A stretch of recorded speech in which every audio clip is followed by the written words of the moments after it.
사도 바울은 이 고린도 교회가 지금 심각한 갈등과 혼란 속에 이게 휩싸여 있는 상황 속에서 그들을 권면하고 있는 가운데 그들에게 사랑의 도를 설파하고 있습니다.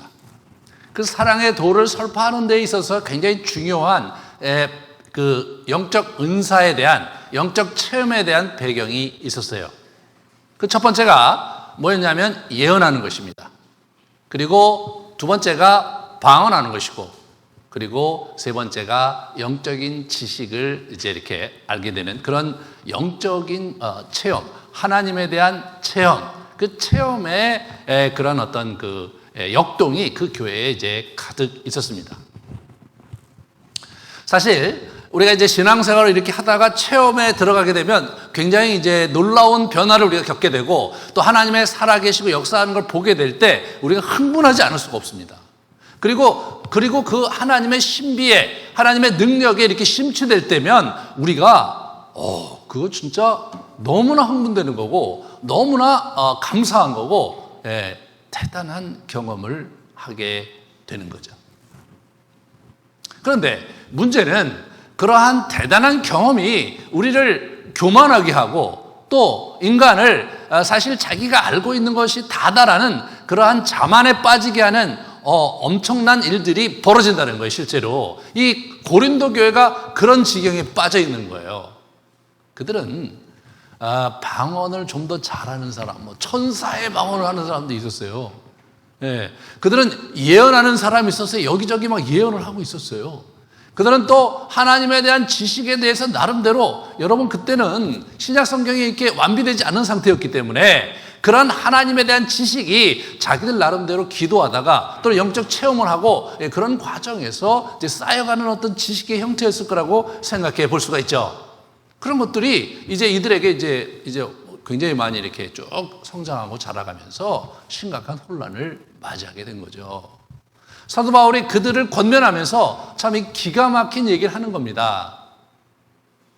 우리가 믿는 분이 사랑의 하나님이시고, 예수 그리스도께서 우리에게 사랑을 주신 그런 도가 우리의 도인데, 그들이 하나님을 만나고, 그들이 예수를 만나고, 그들이 성령의 체험을 하고 있는데 정작 열매는 사랑이 아니라 갈등과 시기와 분쟁, 이런 것들이 이제 서로 있었던 거예요.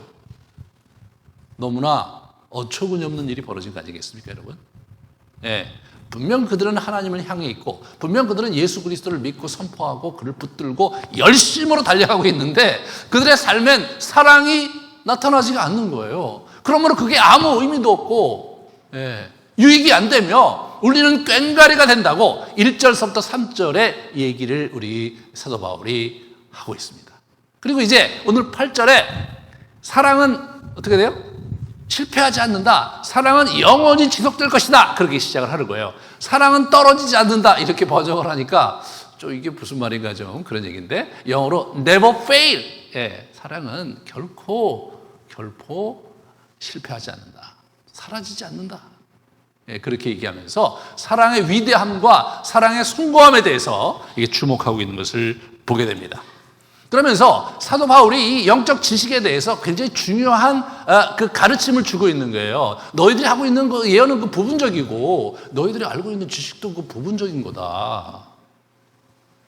예수 그리스도께서 마지막에 재림하신 그날에 우리가 부분적인 것이, 아는 것이 다 폐해지고, 그리고 온전히 그분을 마주대하여 보게 되면서 우리가 모든 것을 알게 될 그날이 올 것이지, 너희가 지금 갖고 있는 지식이 뭐 대단한 것이라고 착각하지 마라. 그런 얘기를 하고 있는 거죠. 12절에 그 비유를 우리가 거울로 보는 것 같이 희미하다, 그렇게 표현을 하고 있어요. 지금 우리가 유리 거울은 희미하지 않고 또렷하잖아요. 그 당시는 청동 거울이었어요.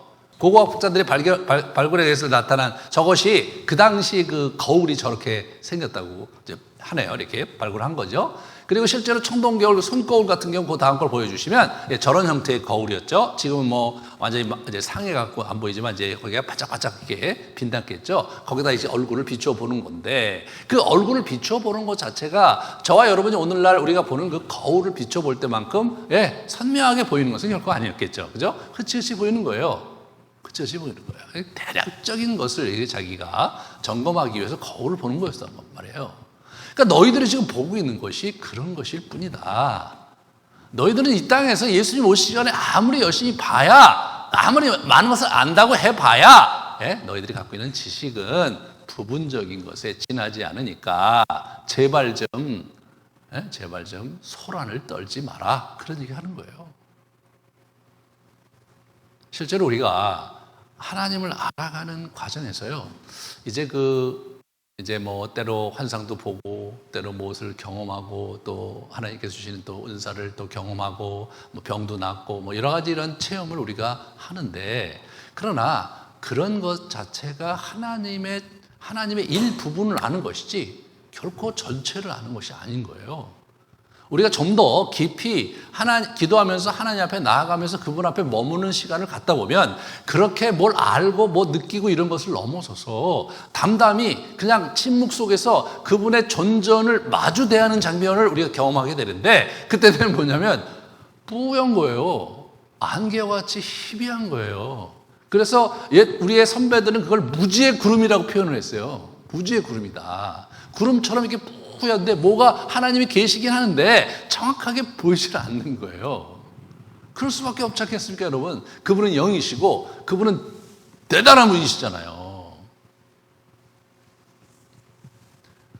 그분이 온 우주를 지으시고 지금 온 우주를 움직이시고 계시고 이 지구를 움직이고 계시고 여러분과 저의 생로병사 전체를 관장하시는 분이란 말이죠. 그러한 우리가 하나님을 섬기고 있고 그런 예수님을 섬기고 있기 때문에 우리의 이 조그마한 이성과 우리의 얄팍한 지식으로 그분을 파악하고 이해한다는 것은 애저녁에 한계가 있을 수밖에 없는 거죠. 우리가 하나님을 깊게 알아갈 때 그분을 깊게 그분의 존전에서 계속해서 그분을 만나게 될 때 드러나는 현상은 그분의 실체가 명료해지는 게 아니라 우리의 실체가 명료해지는 겁니다, 여러분. 우리의 죄성과 우리의 그 적나라한 실체가 우리 안에 좀 더 선명하고 아프게 다가오는 거죠. 하나님의 실존이 아주 명료하게 다가오는 게 아니라 어떻게 그게 가능하겠어요, 여러분? 그래서 아주 유명한 영성가들은 뭘 좀 보고 뭔 안다고 그 설레발 떨지 마라. 그렇게 설레발 떠는 사람들은 다 초보다. 책에 써놓으세요, 책에. 초보다 이거예요. 예? 그 깊이 정말 기도하고 하나님과 동행하는 그런 수련을 하는 사람들에게 있어서 그 과정은 그 초보니까 좀 잠잠해라. 지금 그 얘기 하시는 거예요, 이분이요. 제발 좀 잠잠해라.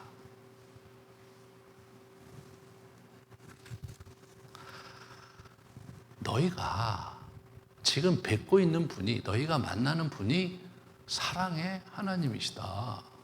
예. 너희에게 사랑이 없다는 것은 이게 참 문제다 이거죠. 예? 예. 뭐가 어떻게 됐든지 간에 사랑이 없다는 것은 그 문제라는 거예요. 우리가 인격적인 존재를 우리가 알아갈 때 여러분 이게 지적으로 그 사람을 또는 그 존재를 다 파악하고 우리가 알아갈 수는 없어요. 하나님을 우리가 알아가 성경을 공부하고 뭐 열심히 이제 기도하고 그렇게 해도 하나님의 그 크신 그분의 실존을 우리가 다 알아갈 수는 없어요. 하지만 그분을 사랑할 수는 있습니다. 부부관계가 그렇잖아요. 부부관계가 서로 이제 오래 살고 이제 서로 이렇게 여러 가지 일들 우여곡절을 겪으면서 부부관계로 지내는데 뭐 세월이 간다고 해서 그 사람을 속속들이 아느냐 그런 건 아닌 거죠. 어느 정도 아는 거죠. 그 존재의 신비를 어떻게 다 알 수 있겠습니까? 모르지만 사랑으로 알아가는 겁니다. 사랑으로 알아가는 거예요.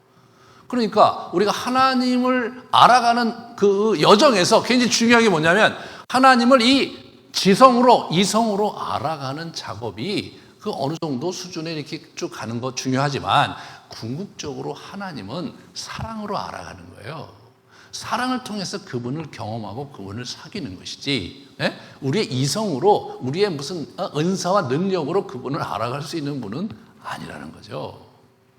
그러므로 이 고린도 교회 성도들에게 사도 바울이 너희들이 진짜 사랑이 너희 안에 없으면 너희는 쥐뿔도 아니다. 그냥 소리나는 꽹과리에 지나지 않는 거다. 이 바보 같은 놈들아. 그렇게 얘기하시는 거예요.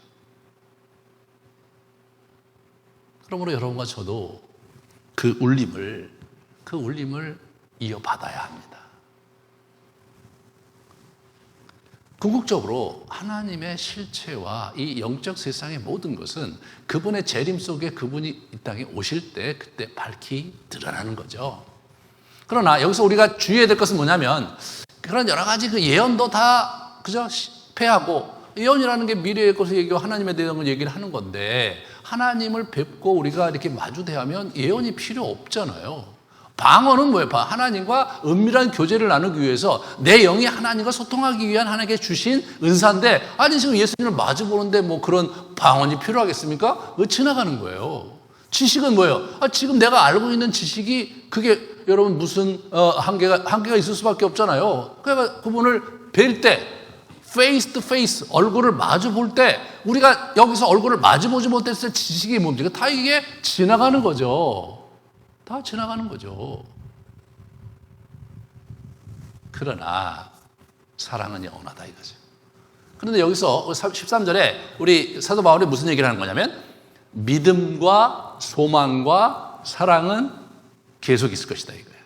다른 건 다 사라져도 믿음도 계속 있을 것이고 소망도 계속 있을 것이고 사랑도 계속 있을 것인데 그 중에 제일은 사랑이다.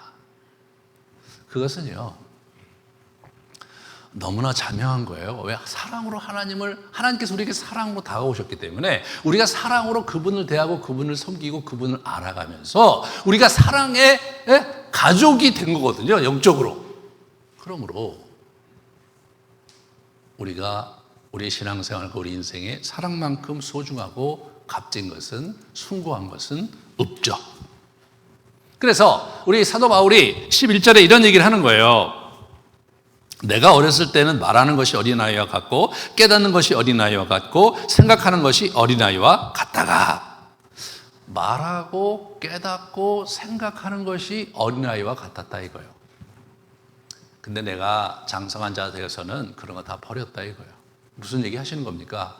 너희들 뭐 대단히 아는 것 같고 너희들 뭐 굉장히 능력이 많은 것 같은데 그거 어린아이의 수준에서 지금 너희가 갑론을박하고 자기 자랑하고 뭐 소란을 떠는 거다 이거예요. 별거 아니라는 거예요. 제발 좀 잘난 척하지도 말고 제발 네가 뭐 안다고 생각하면 상대를 비판하지 말고 제발 그렇게 살지 말라고 얘기하는 거예요. 그건 다 어린아이의 짓이다 이거죠. 예? 그건 다 어린아이의 짓이라는 거예요. 그럴 수밖에 없지 않습니까, 여러분? 우리가 하나님을 알고 예수님을 알고 섬기는데 점점 그분을 알아가고 성장을 한다면 우리가 뭐예요? 사랑의 도가 우리 안에 장착되므로 그런 것들은 예전에 뭐 잘 몰랐을 때 아직 성도가 우리가 지금 영적 성장도가 아직 떨어졌을 때 하는 거지. 지금 뭐 이런 상황에서 그런 걸 해야 되느냐 이런 얘기를 하고 있는 것 아닙니까? 어떻게 그렇게 해야 됐습니까? 의의 말씀을 경험함으로써 가능하다고 히브리서 저자가 얘기를 하는 거예요. 젖을 먹는 자마다 어린아이니 의의 말씀을 경험하지 못한 자요. 네, 의의 말씀, 하나님의 말씀을 지식으로 깨닫는 게 아니라 경험하는 거예요. 실제로 그것을 하나님의 말씀을 낭독하고 선포하며 살아낼 때 성령의 임재로 말미암아 그 진리가 우리 안에 살아서 우리를 변화시키고 우리의 삶을 역동적으로 이끌어가거든요. 그러면 단단한 음식은 장성한 자의 것이니 그들은 지각을 사용함으로 연단을 받아 선악을 분별하는 자들이다. 그래서 우리가 이제 지각을 분별하는, 상황을 분별하는, 깊이 하나님을 알아갈 때 무엇이 분별됩니까? 여기까지 내가 알 수 있는 거고 인간이 여기까지 하나님을 이해할 수 있는 부분이지만 여기를 넘어서는 것은 우리가 이 땅에서 알 수 있는 게 아니구나. 우리는 여기까지 아는 거구나. 내가 아는 것은 이거고 내가 모르는 것은 저거구나. 그거를 아는 거, 그게 분별이잖아요. 그게 분별인 거예요. 저게 악하고 선하고 저건 악한 영 비진리고 이건 진리고 그거를 아는 거예요. 그걸 아는 거예요. 그게 분별이죠. 장성한 자는 그런 거 하는 게 장성한 자지. 뭐 능력을 많이 행하고 이사를 많이 행하고 방언 잘하고 예언 잘하고 그거하고는 다른 차원의 문제다. 제발 좀 어린아이 같이 애들처럼 그렇게 나대지지 마라. 그렇게 얘기하는 겁니다. 이분이. 그러므로 모든 것은 이 사랑을 중심으로 사랑 안에서 이루어져 가야 된다는 겁니다.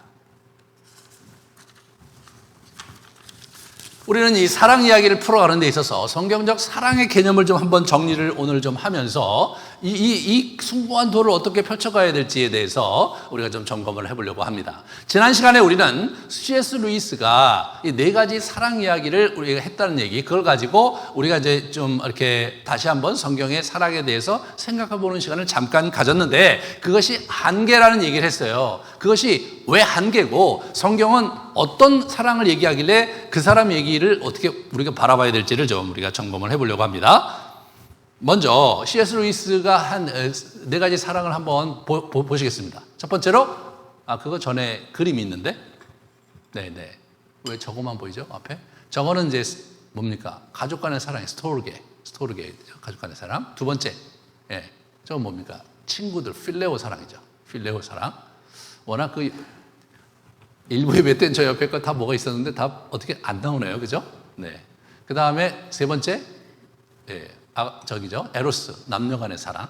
그리고 마지막으로 이제 아가페의 사랑이죠.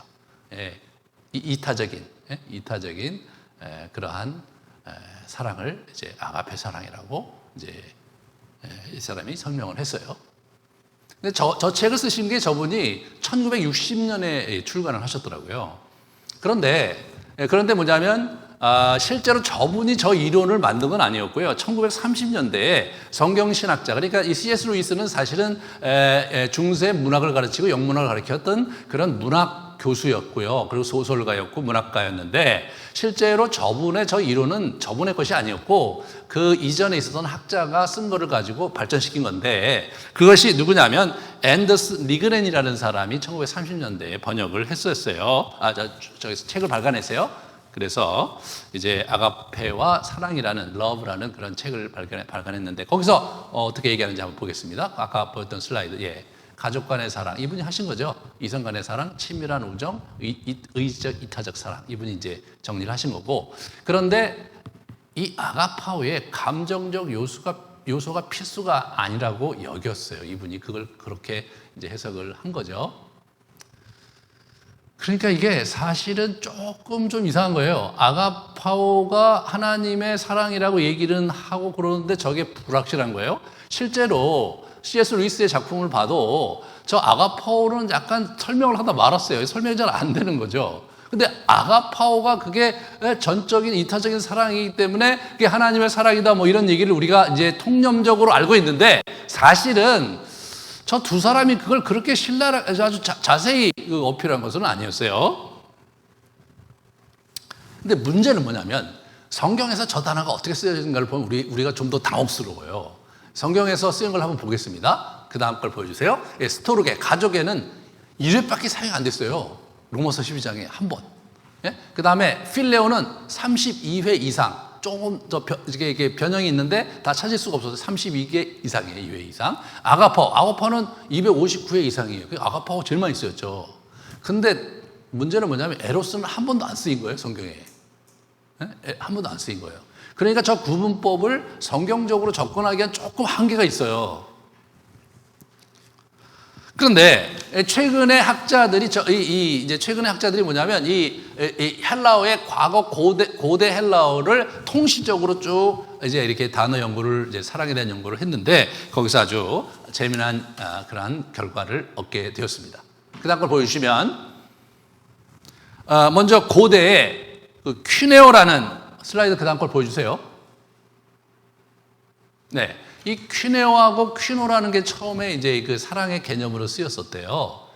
상당히 이게 외설적으로 사용돼갖고 이제 천박해지니까 필레오로 대체가 됐답니다. 근데 여러분 필레오라는 게 우리가 이제 우정이라고 알고 있지만 성경에서는요 아니요. 예. 성경에서는 뭐냐면, 입맞춤도 그렇게 해석을 했어요. 입맞춤도. 그래서 입을 맞추려고 가까이 하는지라 유다가 내가 입맞춤으로 인자를 파느냐? 그 필레오로 썼어요. 거룩하게 입맞춤으로 서로 무난하냐? 너희는 사랑의 입맞춤으로. 저게 이제 필레오하고 아가파하고 같이 쓴 거예요. 그러니까 어떤 일이 벌어진 겁니까? 이게 필레오가 뭔가 이렇게 육체적으로도 이렇게 뭔가 친밀하고 열정적 이런 것을 같이 내포하는 형태로 성경에 쓰이니까, 그러면 그 우정 관계를 얘기한다고 하는 것도 그럼 입맞춤을 우정으로만 볼 수 있나요? 남녀 간만에 입맞추는 거 좀 이게 말이 안 맞는 거예요, 이게. 그죠? 이게 그러니까 어떻게 됩니까?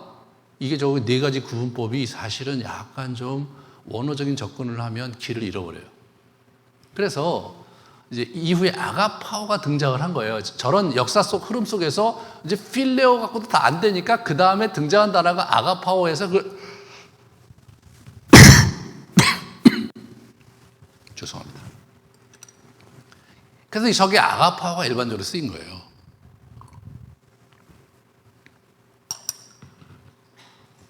그 다음 걸 보여주세요.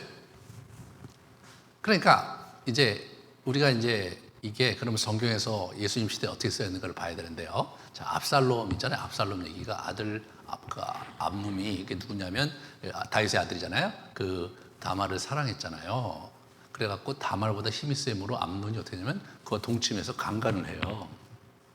근데 저거가 이제 구약이잖아요. 구약은 히브리어로 쓰여졌어요. 예수님 당시에 저게 헬라어로 번역돼서 예수님 당시에 이제 그 예배 시간에 쓰였던 거. 예수님도 그래서 그걸 갖고 이제 우리 그 회당 때 이제 그걸 낭독을 하셨는데 그 70인경이라고 그래요. 70명이 헬라어로 번역을 했다고 그래서 70인경인데 저기에 쓰인 저 사랑의 단어, 암논의 사랑의 단어를 아가파오하고 필레오를 그때 쓴 거예요. 그러니까 예수님 당시에 저 두 단어가 일반적인 용법으로 쓰였다는 것을 보여주는 거죠.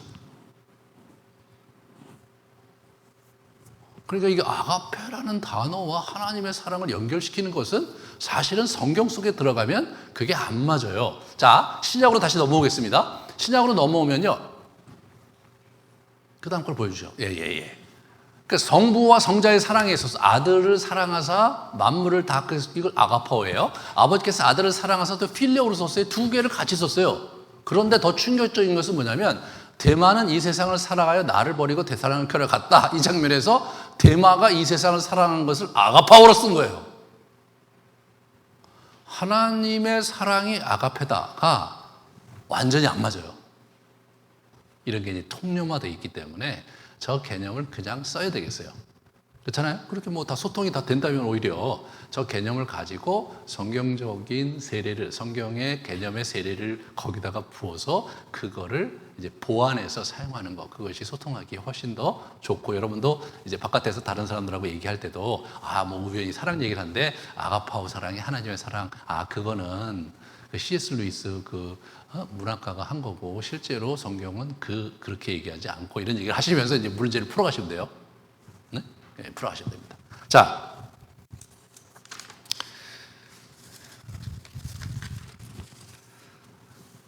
그래서 우리는 성경적인 개념, 그 다음 걸 다음 거. 저런 거 막 돌아다니는 거예요. 성경적인 개념을 가지고 우리가 이제 그러면은 저 네 가지 사랑 이야기를 재조명하고 이제 보완하고 수정해서 우리가 사용하려고 합니다. 그러면 성경적인 사랑의 개념은 어디서 와야 되느냐? 그게 바로 오늘 본문 바로 위에 있는 그 13장 4절서부터 7절에 있는 이 사랑의 초상화. 그게 바로 성경에서 얘기하는 사랑인 거예요. 한번 같이 보세요. 사랑은 오래 참고 온유하고 시기하지 않고 자랑하지 않고 교만하지 않고 무례행치 않고 자기 유익을 구하지 않고 성내지 않고 악한 것을 생각하지 않고 불의를 기뻐하지 않고 진리와 함께 기뻐하고 모든 것을 참고 모든 것을 믿으며 모든 것을 바라며 모든 것을 견디느니라. 사랑의 초상화입니다. 왜 초상화냐? 사랑을 의인화시켰어요. 초상화입니다. 사랑은 살아있는 생명이니까.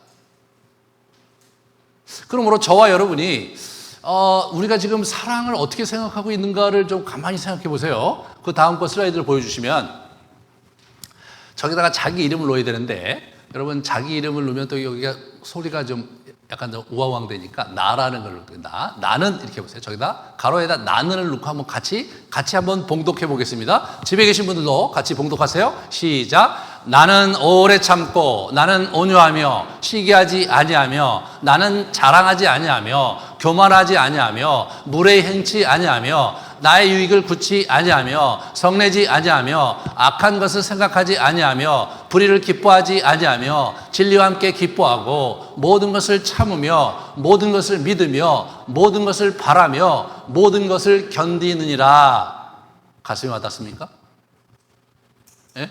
나를 집어넣으니까 이게 초상화가 이게 잘 이렇게 아구가 맞아가나요? 여러분은 저런 사랑을 지금 추구하고 저런 사랑을 펼치려고 여러분의 삶을 사용하고 있나요? 네, 그런 질문을 던지면 저 그림과 여러분의 실존의 그 초상화의 차이가 바로 뭐예요? 우리가 극복해야 될 과제인 겁니다. 가만히 보면 우리가 갖고 있는 사랑의 개념은 다분히 세속적이고 다분히 유교적인 부모와 그 가족 간에 있는 사랑에서 온 거예요. 네, 성경에서 얘기하는 사랑의 개념과는 좀 거리가 있죠. 자, 저기다가 예수님이라는 이름을 한번 집어넣어 보시겠어요? 이렇게 한번 다 같이 읽어보겠습니다. 시작. 예수님은 오래 참고 예수님은 온유하며 시기하지 아니하며 예수님은 자랑하지 아니하며 교만하지 아니하며 무례히 행치 아니하며 자기의 유익을 구하지 아니하며 성내지 아니하며 악한 것을 생각하지 아니하며 불의를 기뻐하지 아니하며 진리와 함께 기뻐하고 모든 것을 참으며 모든 것을 믿으며 모든 것을 바라며 모든 것을 견디느니라. 아까 여러분의 이름을 그죠? 여러분을 놓고 나라는 걸 놓고 읽었을 때와 지금 예수님의 이름을 놓고 읽었을 때의 그 느낌이 어떠셨는지요? 예수님의 이름을 놓고 읽으니까 왠지 그림이 딱 맞는다. 초상화가 정말 딱 아구가 맞는다. 그런 느낌이 들지 않으십니까? 그죠? 저게 예수님의 사랑을 얘기한 거예요. 예수님의 사랑을 얘기한 거예요. 저 사랑을 실천을 하라. 그렇게 얘기한 게 아니라 저 사랑을 소유하라. 그렇게 얘기하고 있는 거예요, 성경이. 네? 저걸 우리가 어떻게 우리 안에 구현해내는가? 우리의 육신의 정욕을 갖고 그렇게 육신적인 삶을 살아서는 저 사랑을 구현하는 것은 불가능합니다. 내 안에 그리스도를 소유하고 그리스도의 사랑을 소유하고 내 안에 내가 아니라 그리스도가 살 때 내 안에 내 사랑이 아니라 그리스도의 사랑이 나를 온전히 지배해서 그것이 나를 통해서 발현될 때 비로소 그것이 진정한 사랑이라는 겁니다.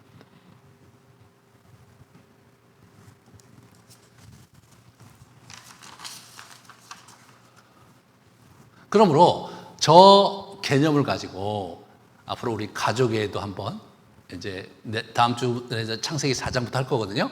그런 가족이 어떻게 망가지는지 그거를 저 사랑으로 비추어 보고 여러분도 그 이야기 속에서 여러분의 지금 현재의 모습과 그리고 저 사랑으로 비추어 보고 우리 남녀 간의 사랑도 저 개념을 가지고 비추면서 재정립하고 우정도 아가페도 재정립하면서 성경에서 얘기하는 사랑의 개념을 먼저 우리가 그려가면서 사랑의 도를 우리가 읽어 가려고 하고 있습니다.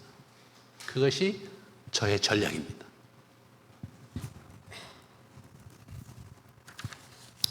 우리는 이 사랑을 추구해야 된다고 14장 1절에 얘기하고 있어요. 그 다음 걸 보여주시면 이 사랑으로 통합하고 중심을 잡으라고 우리 고린도전서 14장 1절에 얘기하는 거예요. 사랑을 추구하며 신령한 것을 사모하되 특별히 예언을 하려고 하라 하면서 이 신령한 것을 사모하고 예언하는 것을 사랑의 중심을 잡으라 이런 얘기예요. 사랑의 중심을 잡으라. 사랑으로 중심 잡히지 않는 것은 다 무익하고 울리는 꽹과리에 지나지 않는 거라는 거예요.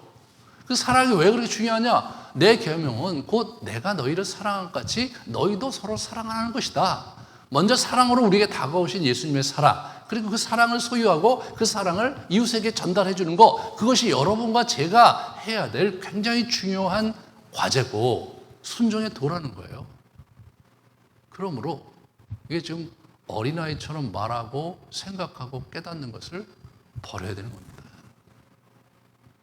더 이상 출처가 불분명한 여러분의 성장기에 형성된 또는 여러분의 삶의 여정 속에 형성된 그 사랑의 그 쪼가리들, 그리고 출처가 불분명한 그런 사랑의 개념을 가지고 와서 교회에서 다른 사람에게 그런 사랑을 왜 사랑이 없다 이렇게 얘기하시는 것은 뭐냐면 어린아이처럼 말하는 거예요. 어린아이처럼 생각하고 어린아이처럼 깨닫는 거예요.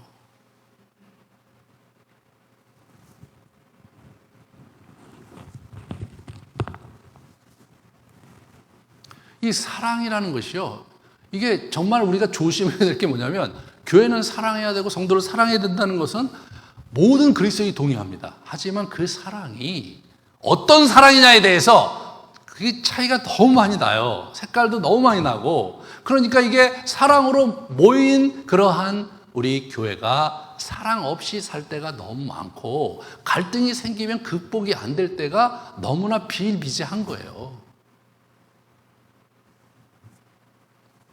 그래서 교회가 조금, 저희 교회는 뭐 조그마하니까 아직 뭐 그렇게 심각한 일은 없지만 조금 사이즈가 크면 이게 파벌도 나뉘어지고요, 서로 반목도 있고, 그리고 서로 갈등이 생각보다 심각한 곳이 많습니다. 그것은 왜 그렇습니까? 그분한테 개인적으로 묻잖아요. 그분들 나름대로 열정이 있으시고 그분 나름대로 사랑하기 때문에, 교회를 사랑하고 하나님을 사랑하기 때문에 그렇게 하시는 거예요. 근데 문제는 뭐냐? 그 사랑이 출처 자체가 외부로부터 온 거예요.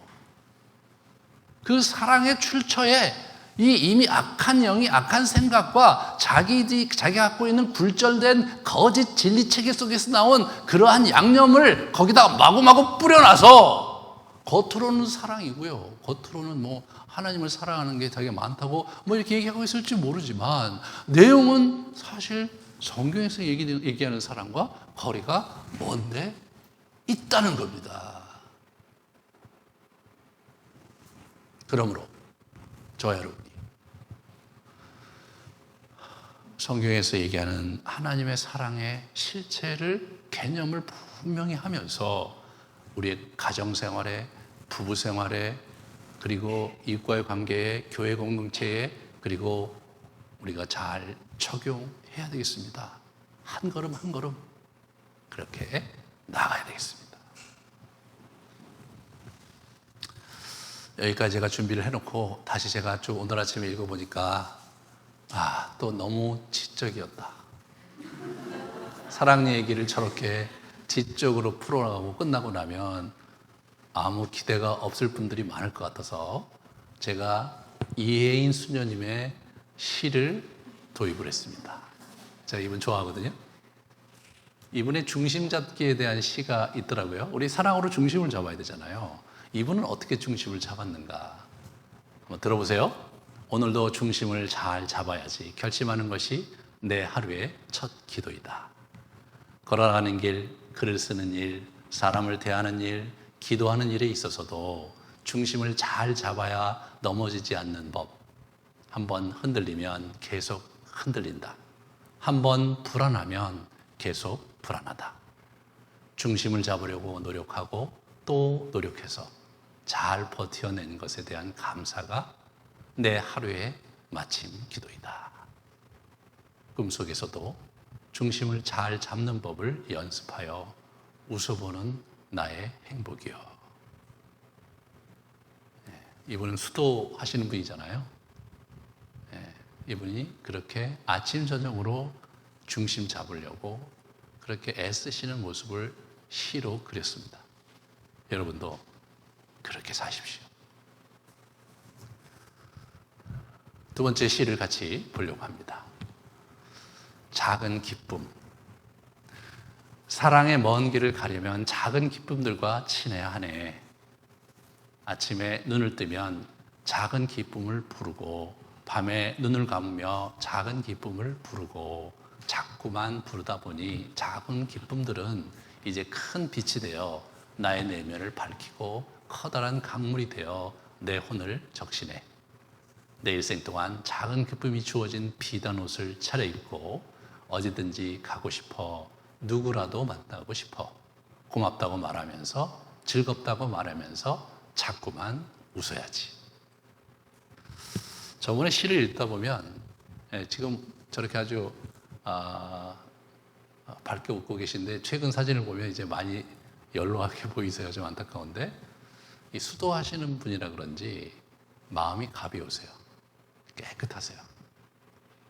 정말 저분이 그려내는 그 시들은 정말 그리스도의 사랑이 이러한 모습이겠구나를 짐작하게 합니다. 특별히 이분이 저런 작은 기쁨, 소소한 일상에서 저런 작은 기쁨들을 찾아가면서 사랑을 만들어가는 그런 모습을 그려볼 수 있겠죠. 마지막으로 3-4번 했죠. 2번 하면 좀 아쉬우니까 한 번 더 하나 더 이렇게 이분의 시를 같이 보겠습니다. 삶의 맛. 2008년에 이분이 수술하시고 침상에서 쓰셨다고 기록이 돼 있어요. 물 한 모금 마시기 힘들어하는 내게 어느 날 예쁜 영양사가 웃으며 말했다. 물도 음식이라 생각하고 아주 천천히 맛있게 씹어 드세요. 그 후로 나는 바람도 햇빛도 공기도 음식이라 여기고 천천히 씹어 먹는 연습을 한다. 고맙다고 기도하면서 때로는 삼키기 어려운 삶의 맛도 씹을수록 새로운 것임을 다시 알았다. 기도하시겠습니다.